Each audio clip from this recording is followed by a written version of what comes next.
ముట్టుకుంటే అక్కడ తేనెటీగలు వెనకబడితే పారిపోయినట్టే అక్కడి నుంచి పారిపోయి హిమాయసాగర్ గడ్డిపేటకు వచ్చారు. హిమాయసాగర్ గడ్డిపేట అంతా మాయకులు ఉంటారు. దేవాలయం దగ్గర మేక బొట్టు పెడితే అది అనుకున్నదట, చూడు నన్ను చూసి ఎట్లా భయపడుతున్నారు, నాకు బొట్టు పెడుతున్నారు అనుకుందట. దాన్ని ఫలిస్తున్న సంగతి తెలియదు. అట్లనే మ్యూజియం ప్రక్షాళన చేసుకొస్తాం, పక్క పడతా హోటళ్ళు వస్తాయి, రిసార్ట్లు వస్తాయి. ఈ గ్రామంలో ఉన్నోళ్లకు బార్లు పెట్టుకోవచ్చు, ఆనకట్ట కడితే నీళ్లు నిలబడితే దాంట్లో షిప్పులు తిరగవచ్చు. ఇలాంటి కథలన్నీ సినిమా స్టైల్లన్నీ కూడా చూపించారు. ఈరోజు మిత్రులారా, ఆనాడు మహాత్మా గాంధీ స్వాతంత్రం కోసం దిండి యాత్ర చేపడితే ఈనాడు మూసి ఇల్లు పోయేటందరూ కూడా మహాత్మా గాంధీ పేరు మీద మరొక ఇల్లు నిర్మించుకోవడానికి దిండి యాత్ర చేపట్టినటువంటి సందర్భంగా మీకు అందరికీ విజ్ఞప్తి చేస్తా ఉన్నాను.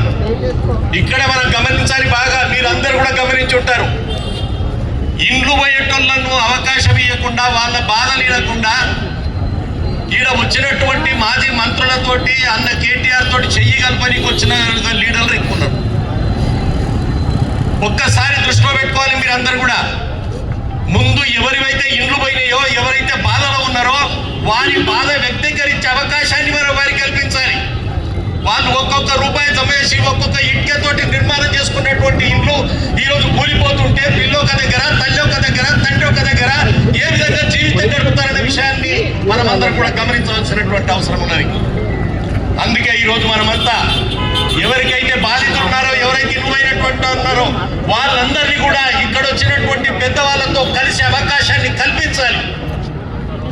మనం ప్రతిరోజు కలుస్తూనే ఉంటాం, అక్కతోటి కేటీఆర్ తోటి కలిసి ఉంటాం, వివేకంతో కలుస్తుంటాం. ఇంకా మనం కూడా వాళ్ళతోటే కలుస్తూ ఉంటే మరి బాధితులు ఎప్పుడు కలవాలి? కాబట్టి మీకు చేతులెత్తి దండం పెడుతున్నా, దయచేసి కేటీఆర్ గారు వచ్చిన తర్వాత బాధితులను మాత్రం కలవనియండి. ఆ విషయాన్ని దృష్టిలో పెట్టుకోవాలండి. ఇక్కడ ఉన్నటువంటి నాయకత్వానికి అందరికీ విజ్ఞప్తి చేస్తా ఉన్నా. అదేవిధంగా బాధితులు